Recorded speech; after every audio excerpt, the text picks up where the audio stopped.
Chapter 78. We hear from Yanina. If Valentine could have seen the trembling step and agitated countenance of Franz when he quitted the chamber of M. Nordier, even she would have been constrained to pity him. Villefort had only just given utterance to a few incoherent sentences, and then retired to his study, where he received about 2 hours afterwards the following letter. After all the disclosures which were made this morning, M. Nordier de Villefort must see the utter impossibility of any alliance being formed between his family and that of M. Franz d'Epinay. M. d'Epinay must say that he is shocked and astonished that M. de Villefort, who appeared to be aware of all the circumstances detailed this morning, should not have anticipated him in this announcement.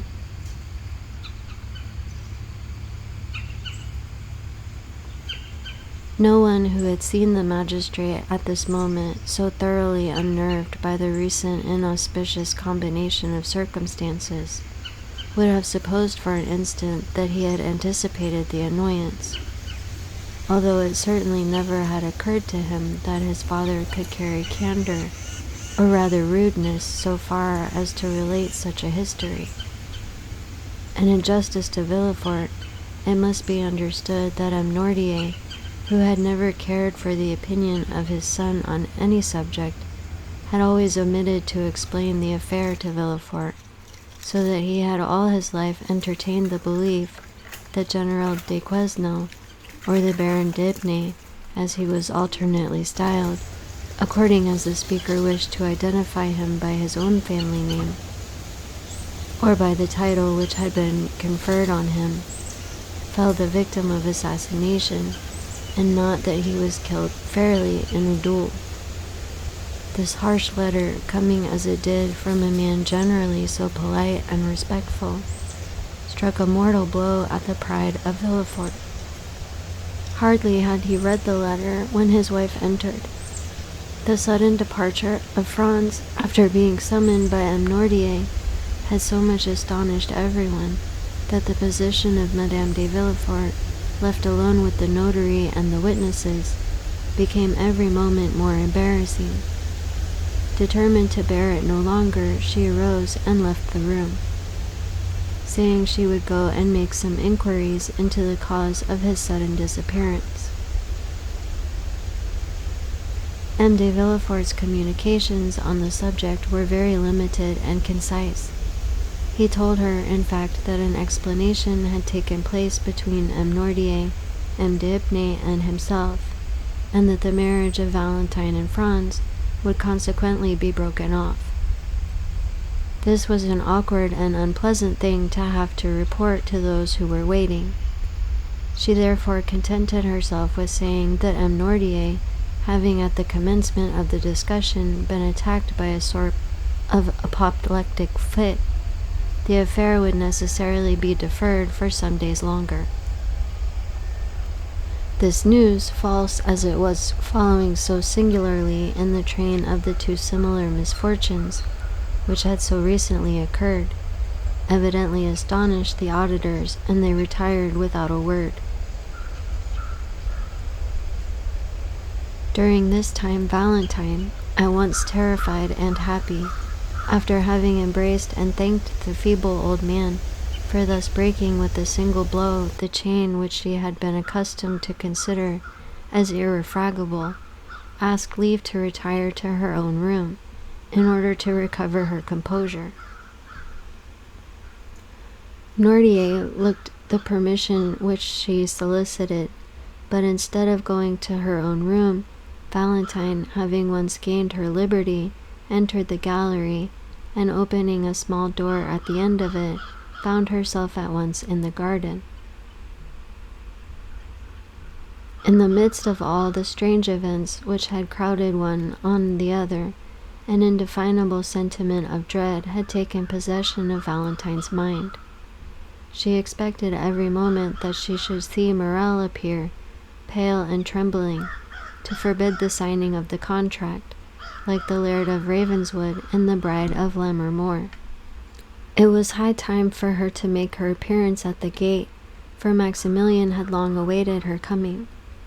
He had half guessed what was going on when he saw Franz quit the cemetery with M. de Villefort. He followed M. d'Epinay, saw him enter, afterwards go out, and then re-enter with Albert and Chateau Renaud. He had no longer any doubts as to the nature of the conference.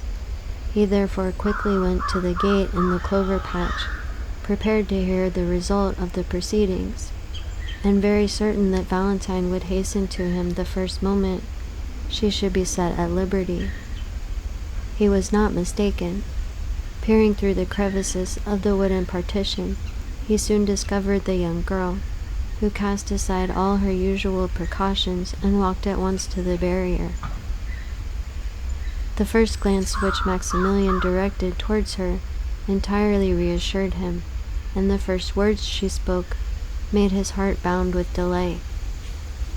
"We are saved," said Valentine. "Saved," repeated Morel, not being able to conceive such intense happiness. "By whom?" "By my grandfather. Oh, Morel, pray love him for all his goodness to us."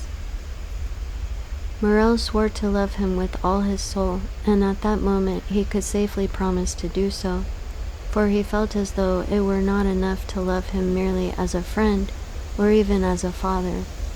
He worshipped him as a god. "But tell me, Valentine, how has it all been effected? What strange means has he used to compass this blessed end?" Valentine was on the point of relating all that had passed, but she suddenly remembered that in doing so she must reveal a terrible secret, which concerned others as well as her grandfather, and she said, "At some future time I will tell you all about it." "But when will that be?" "When I am your wife." The conversation had now turned upon a topic so pleasing to Morel that he was ready to accede to anything that Valentine thought fit to propose, and he likewise felt that a piece of intelligence such as he just heard ought to be more than sufficient to content him for one day. However, he would not leave without the promise of seeing Valentine again the next night. Valentine promised all that Morel required of her, and certainly it was less difficult now for her to believe that she should marry Maximilian than it was an hour ago to assure herself that she should not marry Franz. During the time occupied by the interview we had just detailed, Madame de Villefort had gone to visit M. Noirtier. The old man looked at her with that stern and forbidding expression with which he was accustomed to receive her. "Sir," said she, "it is superfluous for me to tell you that Valentine's marriage is broken off, since it was here that the affair was concluded." Noirtier's countenance remained immovable. "But one thing I can tell you, of which I do not think you are aware, that is, that I have always been opposed to this marriage, and that the contract was entered into entirely without my consent or approbation." Noirtier regarded his daughter-in-law with the look of a man desiring an explanation. "Now that this marriage, which I know you so much disliked, is done away with, I come to you on an errand which neither M. de Villefort nor Valentine could consistently undertake." Noirtier's eyes demanded the nature of her mission. "I come to entreat you, sir," continued Madame de Villefort, "as the only one who has the right of doing so, inasmuch as I am the only one who will receive no personal benefit from the transaction. I come to entreat you to restore, not your love, for that she has always possessed, but to restore your fortune to your granddaughter." There was a doubtful expression in Noirtier's eyes. He was evidently trying to discover the motive of this proceeding, and he could not succeed in doing so. "May I hope, sir," said Madame de Villefort, "that your intentions accord with my request?" Noirtier made a sign that they did. "In that case, sir," rejoined Madame de Villefort. I will leave you overwhelmed with gratitude and happiness at your prompt acquiescence to my wishes. She then bowed to M. Nordier and retired. The next day, M. Nordier sent for the notary. The first will was torn up and a second made, in which he left the whole of his fortune to Valentine, on condition that she should never be separated from him. It was then generally reported that Mademoiselle de Villefort, the heiress of the Marquis and Marchioness of Saint Méran, had regained the good graces of her grandfather, and that she would ultimately be in possession of an income of 300,000 livres. While all the proceedings relative to the dissolution of the marriage contract were being carried on at the house of M. de Villefort, Monte Cristo had paid his visit to the Count of Morcerf, who, in order to lose no time in responding to M. Danglars' wishes, and at the same time to pay all due deference to his position in society, donned his uniform of lieutenant general, which he ornamented with all his crosses, and thus attired, ordered his finest horses, and drove to the Rue de la Chasse d'Antin. Danglars was balancing his monthly accounts, and it was perhaps not the most favorable moment for finding him in his best humor. At the first sight of his old friend, Danglars assumed his majestic air and settled himself in his easy-chair. Morcerf, usually so stiff and formal, accosted the banker in an affable and smiling manner, and feeling sure that the overture he was about to make would be well received, he did not consider it necessary to adopt any maneuvers in order to gain his end, but went at once straight to the point.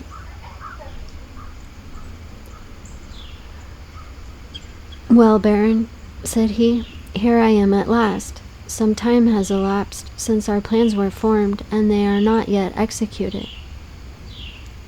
Morcerf paused at these words, quietly waiting till the cloud should have dispersed which had gathered on the brow of Danglars, and which he attributed to his silence. But on the contrary, to his great surprise, it grew darker and darker. "To what do you allude, monsieur?" said Danglars, as if he were trying in vain to guess at the possible meaning of the general's words. "Ah," said Morcerf, "I see you are a stickler for forms, my dear sir, and you would remind me that the ceremonial rites should not be omitted. Ma foi, I beg your pardon, but as I have but one son, and it is the first time I have ever thought of marrying him, I am still serving my apprenticeship, you know. Come, I will reform." And Morcerf, with a forced smile, arose, and making a low bow to M. Danglars, said, "Baron, I have the honor of asking you of the hand of Mademoiselle Eugénie Danglars for my son, the Vicomte Albert de Morcerf." But Danglars, instead of receiving this address in the favorable manner which Morcerf had expected, knit his brow, and without inviting the Count, who was still standing, to take a seat, he said, "Monsieur, it will be necessary to reflect before I give you an answer." "To reflect?" said Morcerf, more and more astonished. "Have you not had enough time for reflection during the 8 years which have elapsed since this marriage was first discussed between us?" "Count," said the banker, "things are constantly occurring in the world to induce us to lay aside our most established opinions, or at all events to cause us to remodel them according to the change of circumstances, which may have placed affairs in a totally different light to that which we at first viewed them." "I do not understand you, Baron," said Morcerf. "What I mean to say is this, sir, that during the last fortnight unforeseen circumstances have occurred." "Excuse me," said Morcerf, "but is it a play we are acting?" "A play?" "Yes, for it is like one. Pray let us come more to the point, and endeavor thoroughly to understand each other." That is quite my desire. You have seen M. de Monte Cristo, have you not? I see him very often, said Danglars, drawing himself up. He is a particular friend of mine. Well, in one of your late conversations with him, you said that I appeared to be forgetful and irresolute concerning this marriage, did you not? I did say so. Well, here I am, proving at once that I am really neither the one nor the other, by entreating you to keep your promise on that score. Danglars did not answer. Have you so soon changed your mind? Added Morcerf. Or have you only provoked my request that you may have the pleasure of seeing me humbled? Danglars, seeing that if he continued the conversation in the same tone in which he had begun it, the whole thing might turn out to his own disadvantage, turned to Morcerf and said, Count, you must doubtless be surprised at my reserve, and I assure you it costs me much to act in such a manner towards you. But believe me when I say that imperative necessity has imposed the painful task upon me. These are all so many empty words, my dear sir, said Morcerf. They might satisfy a new acquaintance, but the Comte de Morcerf does not rank in that list. And when a man like him comes to another, recalls to him his plighted word, and this man fails to redeem the pledge, he has at least a right to exact from him a good reason for doing so. Danglars was a coward, but did not wish to appear so. He was piqued at the tone which Morcerf had just assumed. I am not without good reason for my conduct, replied the banker. What do you mean to say? I mean to say that I have a good reason, but that it is difficult to explain. You must be aware, at all events, that it is impossible for me to understand motives before they are explained to me. But one thing at least is clear, which is that you decline allying yourself with my family. No, sir, said Danglars. I merely suspend my decision, that is all. And do you really flatter yourself that I shall yield to all your caprices and quietly and humbly await the time of again being received into your good graces? Then, Count, if you will not wait, we must look upon these projects as if they had never been entertained. The Count bit his lips till the blood almost started, to prevent the ebullition of anger which his proud and irritable temper scarcely allowed him to restrain. Understanding, however, that in the present state of things the laugh would decidedly be against him, he turned from the door, towards which he had been directing his steps, and again confronted the banker. A cloud settled on his brow, evincing decided anxiety and uneasiness, instead of the expression of offended pride which had lately reigned there. My dear Danglars, said Morcerf, we have been acquainted for many years, and consequently we ought to make some allowance for each other's failings. You owe me an explanation, and really it is but fair that I should know what circumstance has occurred to deprive my son of your favor. It is from no personal ill feeling towards the Viscount. That is all I can say, sir, replied Danglars, who resumed his insolent manner as soon as he perceived that Morcerf was a little softened and calmed down. And towards whom do you bear this personal ill feeling, then? Said Morcerf, turning pale with anger. The expression of the Count's face had not remained unperceived by the banker. He fixed on him a look of greater assurance than before, and said, You may perhaps be better satisfied that I should not go farther into particulars. A tremor of suppressed rage shook the whole frame of the Count, and making a violent effort over himself, he said, I have a right to insist on your giving me an explanation. Is it Madame de Morcerf who has displeased you? Is it my fortune which you find insufficient? Is it because my opinions differ from yours? Nothing of the kind, sir, replied Danglars. If such had been the case, I only should have been to blame, inasmuch as I was aware of all these things when I made the engagement. No, do not seek any longer to discover the reason. I really am quite ashamed to have been the cause of your undergoing such severe self-examination. Let us drop this subject and adopt the middle course of delay, which implies neither a rupture nor an engagement.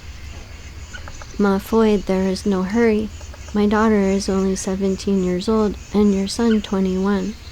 While we wait, time will be progressing. Events will succeed each other. Things which in the evening look dark and obscure appear but too clearly in the light of morning, and sometimes the utterance of one word or the lapse of a single day will reveal the most cruel calumnies. Calumnies, did you say, sir? Cried Morcerf, turning livid with rage. Does anyone dare to slander me? Monsieur, I told you that I considered it best to avoid all explanation. Then, sir, I am patiently to submit to your refusal? Yes, sir, although I assure you the refusal is as painful for me to give as it is for you to receive, for I had reckoned on the honor of your alliance, and the breaking off of a marriage contract always injures the lady more than the gentleman. Enough, sir, said Morcerf. We will speak no more on the subject. And clutching his gloves in anger, he left the apartment. Danglars observed that during the whole conversation, Morcerf had never once dared to ask if it was on his own account that Danglars recalled his word. That evening he had a long conference with several friends, and M. Cavalcanti, who had remained in the drawing-room with the ladies, was the last to leave the banker's house. The next morning, as soon as he awoke, Danglars asked for the newspapers. They were brought to him. He laid aside 3 or 4, and at last fixed on La Impartial, the paper of which Beauchamp was the chief editor.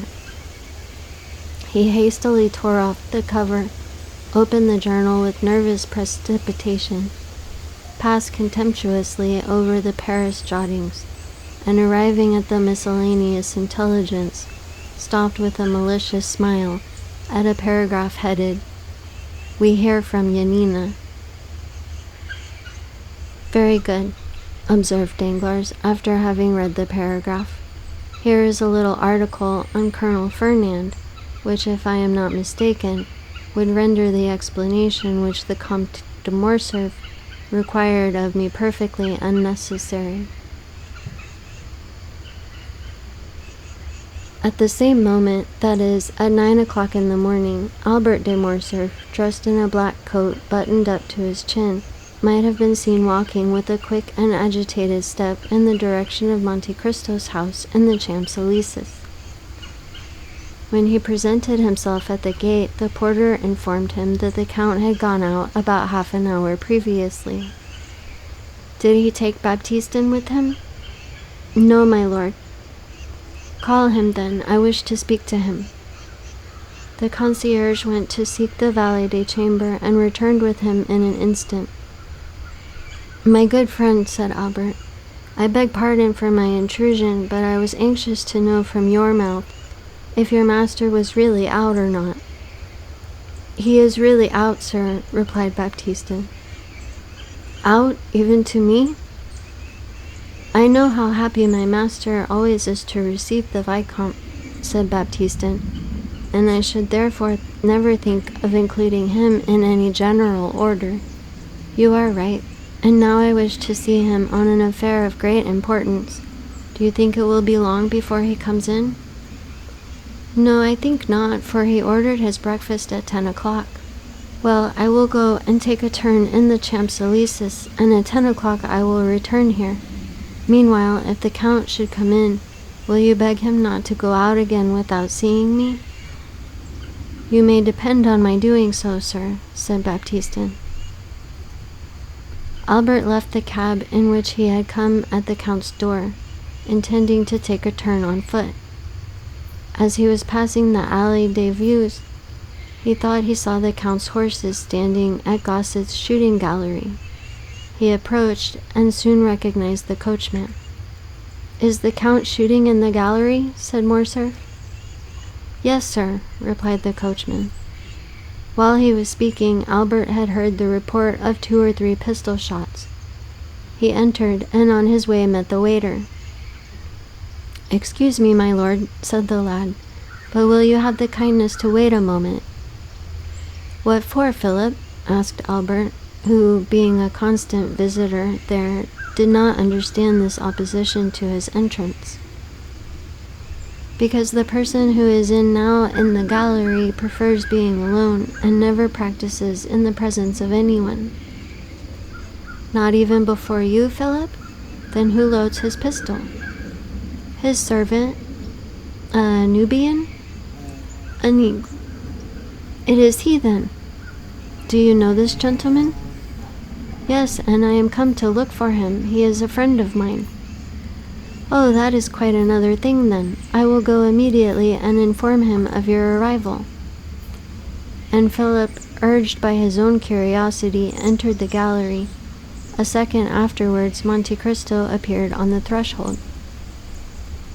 "I ask your pardon, my dear Count," said Albert, "for following you here, and I must first tell you that it was not the fault of your servants that I did so.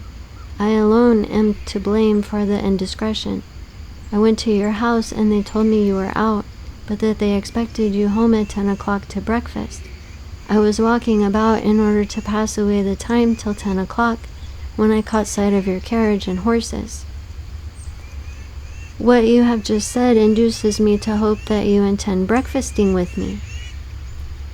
"No, thank you. I am thinking of other things besides breakfast just now. Perhaps we may take that meal at a later hour and in worse company." "What on earth are you talking of?" "I am to fight today." "For what?" "For the sake of fighting." "Yes, I understand that, but what is the quarrel? People fight for all sorts of reasons, you know." "I fight in the cause of honor."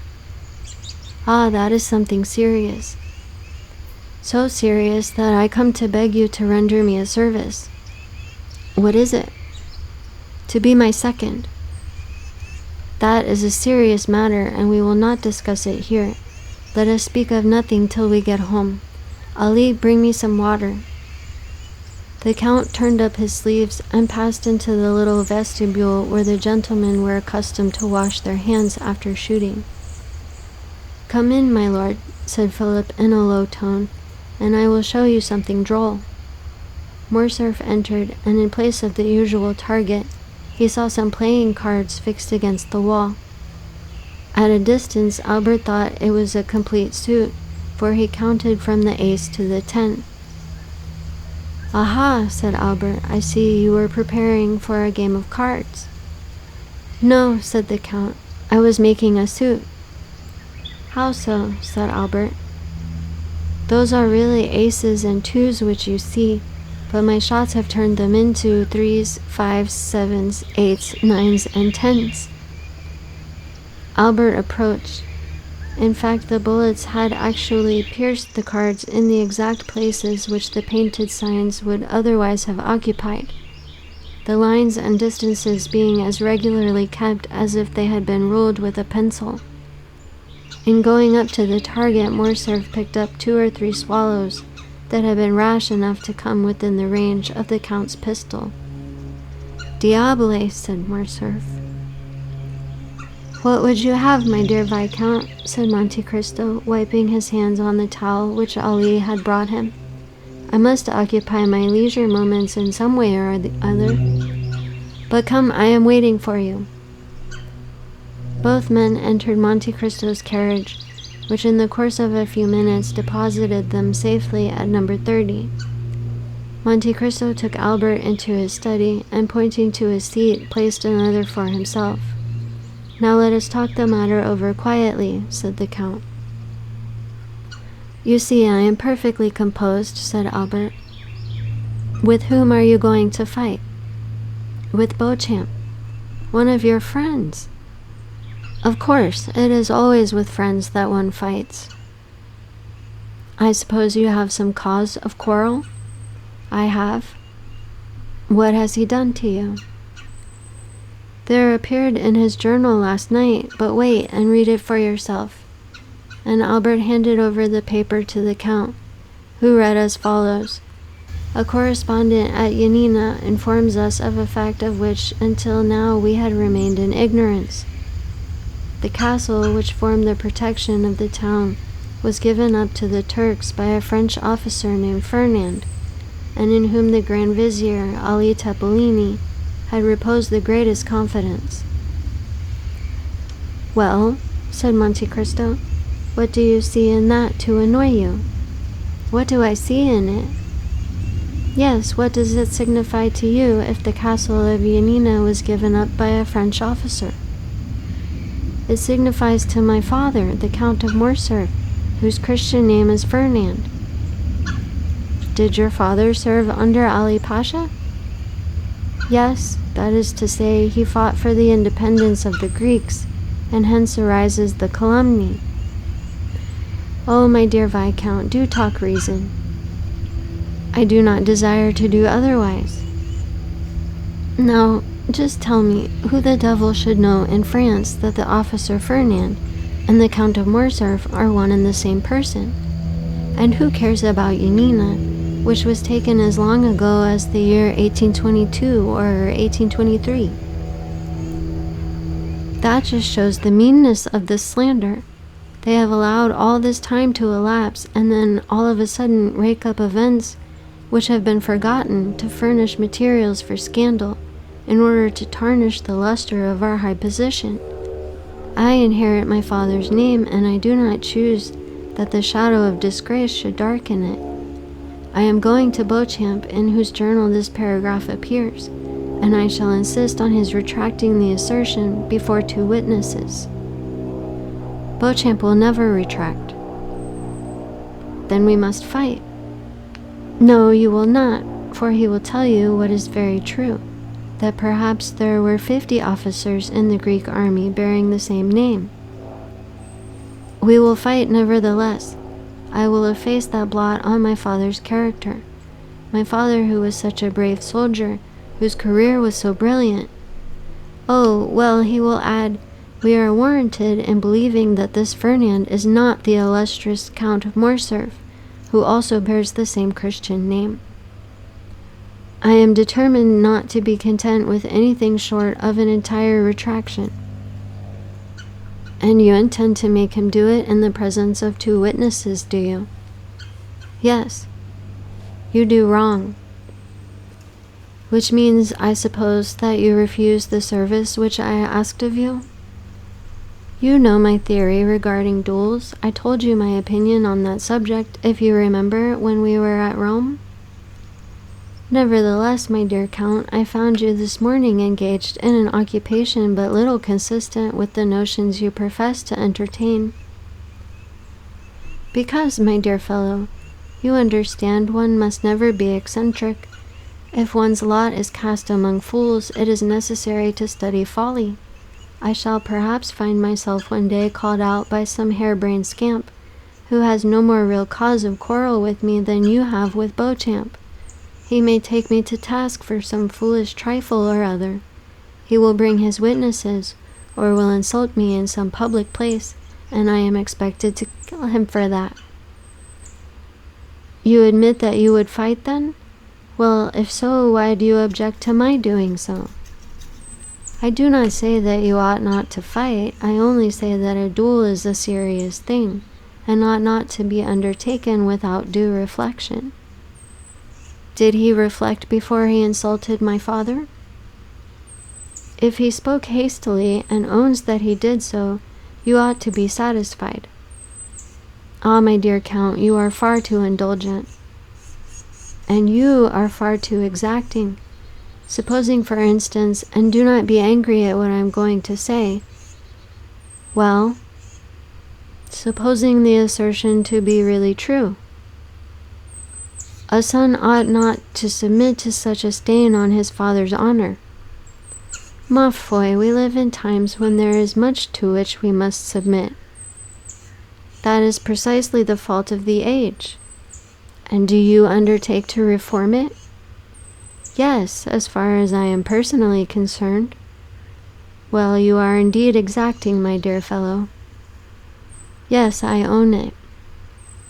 Are you quite impervious to good advice? Not when it comes from a friend. And do you account me that title? Certainly I do.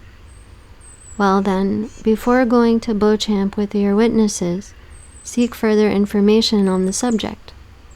From whom? From Haiti. Why, what can be the use of mixing a woman up in the affair? What can she do in it? She can declare to you, for example, that your father had no hand whatever in the defeat and death of the vizier, or if by chance he had, indeed, the misfortune to. I have told you, my dear Count, that I would not for one moment admit of such a proposition. You reject this means of information, then? I do, most decidedly. Then let me offer one more word of advice. Do so then, but let it be the last. You do not wish to hear it, perhaps? On the contrary, I request it. Do not take any witnesses with you when you go to Beauchamp. Visit him alone. That would be contrary to all custom. Your case is not an ordinary one. And what is your reason for advising me to go alone? Because then the affair will rest between you and Beauchamp. Explain yourself. I will do so. If Beauchamp be disposed to retract, you ought at least to give him the opportunity of doing it of his own free will. The satisfaction to you will be the same. If, on the contrary, he refuses to do so, it will then be quite time enough to admit two strangers into your secret. They will not be strangers, they will be friends. Ah, but the friends of today are the enemies of tomorrow. Beauchamp, for instance. So you recommend... I recommend you to be prudent. Then you advise me to go alone to Beauchamp. I do, and I will tell you why. When you wish to obtain some concession from a man's self-love, you must avoid even the appearance of wishing to wound it. I believe you are right. I am glad of it. Then I will go alone. Go, but you would do better still by not going at all. That is impossible. Do so then. It will be a wiser plan than the first which you proposed. But if in spite of all my precautions I am at last obliged to fight, will you not be my second? My dear Viscount, said Monte Cristo gravely, you must have seen before today that at all times and in all places I have been at your disposal, but the service which you have just demanded of me is one which it is out of my power to render you. Why? Perhaps you may know at some future period, and in the meantime I request you to excuse my declining to put you in possession of my reasons. Well, I will have Franz and Chateau Renaud. They will be the very men for it. Do so then. But if I do fight, you will surely not object to giving me a lesson or two in shooting and fencing? That too is impossible. What a singular being you are. You will not interfere in anything. You are right. That is the principle on which I wish to act. We will say no more about it then. Goodbye, Count. Morcerf took his hat and left the room. He found his carriage at the door, and doing his utmost to restrain his anger, he went at once to find Beauchamp, who was in his office. It was a gloomy, dusty-looking apartment, such as journalists' offices have always been from time immemorial. The servant announced M. Albert de Morcerf. Beauchamp repeated the name to himself as though he could scarcely believe that he had heard aright, and then gave orders for him to be admitted. Albert entered. Beauchamp uttered an exclamation of surprise on seeing his friend leap over and trample underfoot all the newspapers which were strewed about the room. This way, my dear Albert," said he, holding out his hand to the young man. "Are you out of your senses, or do you come peaceably to take breakfast with me? Try and find a seat. There is one by that geranium, which is the only thing in the room to remind me that there are other leaves in the world besides leaves of paper." "Beauchamp," said Albert, "it is of your journal that I come to speak." "Indeed? What do you wish to say about it?" "I desire that a statement contained in it should be rectified." "To what do you refer? But pray sit down." "Thank you," said Albert, with a cold and formal bow. "Will you now have the kindness to explain the nature of the statement which has displeased you?" "An announcement has been made which implicates the honor of a member of my family." "What is it?" said Beauchamp, much surprised. "Surely you must be mistaken." "The story sent you from Yanina." "Yanina?" "Yes, really you appear to be totally ignorant of the cause which brings me here." "Such is really the case, I assure you, upon my honor." "Baptiste, give me yesterday's paper," cried Beauchamp. "Here, I have brought mine with me," replied Albert. Beauchamp took the paper and read the article to which Albert pointed in an undertone. "You see, it is a serious annoyance," said Morcerf, when Beauchamp had finished the perusal of the paragraph. "Is the officer referred to a relation of yours, then?" demanded the journalist. "Yes," said Albert, blushing. "Well, what do you wish me to do for you?" said Beauchamp mildly. "My dear Beauchamp, I wish you to contradict the statement." Beauchamp looked at Albert with a benevolent expression. "Come," said he, "this matter will want a good deal of talking over. A retraction is always a serious thing, you know. Sit down, and I will read it again." Albert resumed his seat, and Beauchamp read, with more attention than at first, the lines denounced by his friend. "Well," said Albert in a determined tone, "you see that your paper has insulted a member of my family, and I insist on a retraction being made." "You insist?" "Yes, I insist." "Permit me to remind you that you are not in the chamber, my dear Viscount." "Nor do I wish to be there," replied the young man, rising. "I repeat that I am determined to have the announcement of yesterday contradicted.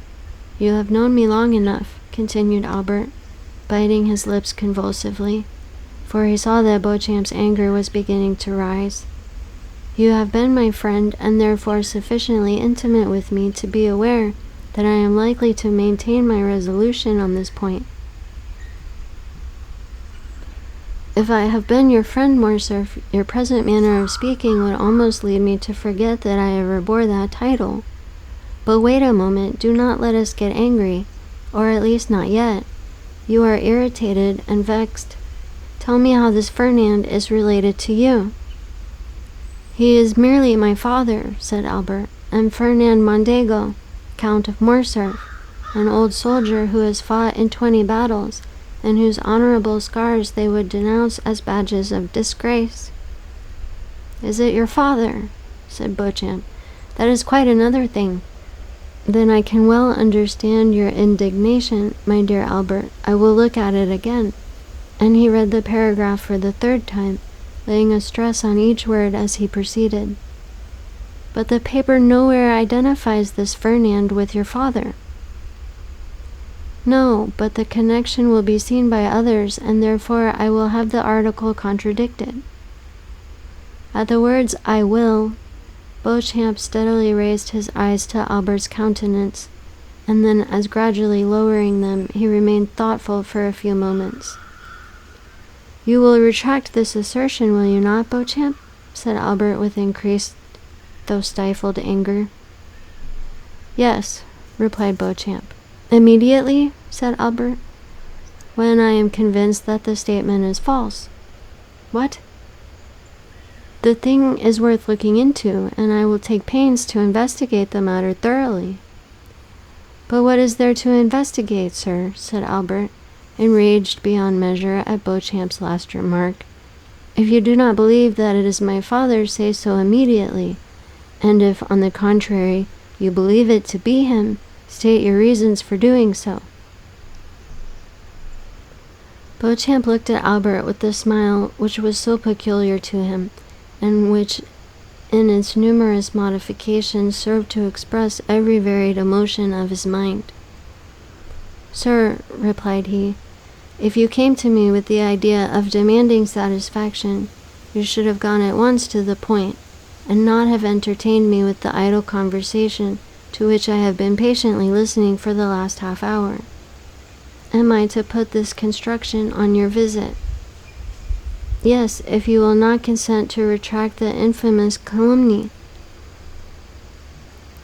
Wait a moment, no threats, if you please. Am Fernand Mondego, Vicomte de Morcerf, and never allow them from my enemies, and therefore shall not put up with them from my friends.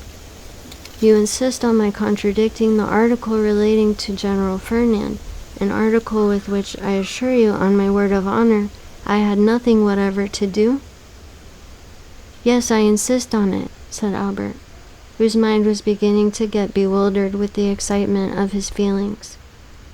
And if I refuse to retract, you wish to fight, do you? Said Beauchamp in a calm tone. Yes, replied Albert, raising his voice. Well, said Beauchamp, here is my answer, my dear sir. The article was not inserted by me, I was not even aware of it, but you have, by the step you have taken, called my attention to the paragraph in question, and it will remain until it shall be either contradicted or confirmed by someone who has a right to do so. Sir, said Albert, rising, I will do myself the honor of sending my seconds to you, and you will be kind enough to arrange with them the place of meeting and the weapons. Certainly, my dear sir. And this evening, if you please, or tomorrow at the latest, we will meet. No, I will be on the ground at the proper time, but in my opinion, and I have a right to dictate the preliminaries, as it is I who have received the provocation. In my opinion, the time ought not to be yet. I know you to be well skilled in the management of a sword, while I am only moderately so. I know too that you are a good marksman. There we are about equal. I know that a duel between us two would be a serious affair, because you are brave, and I am brave also. I do not therefore wish either to kill or to be killed myself, without a cause. Now I am going to put a question to you, and one very much to the purpose too. Do you insist on this retraction, so far as to me if I do not make it, although I have repeated more than once and affirmed on my honor that I was ignorant of the thing with which you charge me, and although I still declare that it is impossible for anyone but you to recognize the Count of Morcerf under the name of Fernand? I maintain my original resolution. Very well, my dear sir. Then I consent to cut throats with you.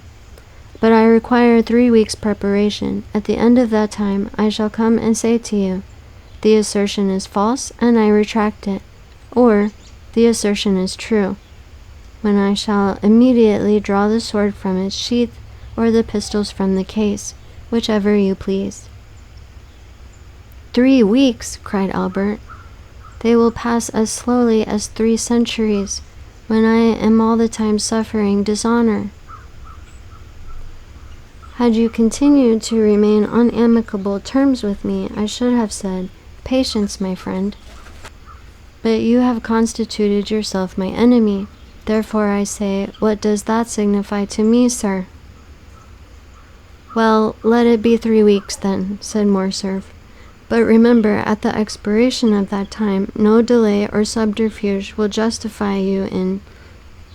Am Albert de Morcerf, said Beauchamp, rising in his turn. "I cannot throw you out of window for 3 weeks, that is to say, for 24 days to come, nor have you any right to split my skull open until that time has elapsed. Today is the 29th of August.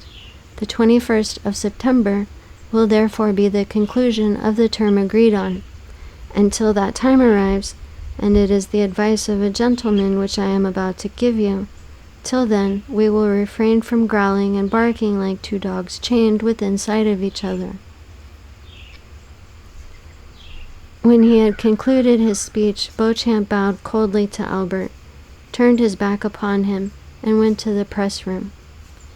Albert vented his anger on a pile of newspapers, which he sent flying all over the office by switching them violently with his stick, after which ebullition he departed, not, however, without walking several times to the door of the press room, as if he had half a mind to enter. While Albert was lashing the front of his carriage in the same manner that he had the newspapers, which were the innocent agents of his discomfiture, he was crossing the barrier, he perceived Morel, who was walking with a quick step and a bright eye. He was passing the Chinese baths, and appeared to have come from the direction of the Porte Saint Martin, and to be going towards the Madeleine. "Ah," said Morcerf, "there goes a happy man." And it so happened Albert was not mistaken in his opinion.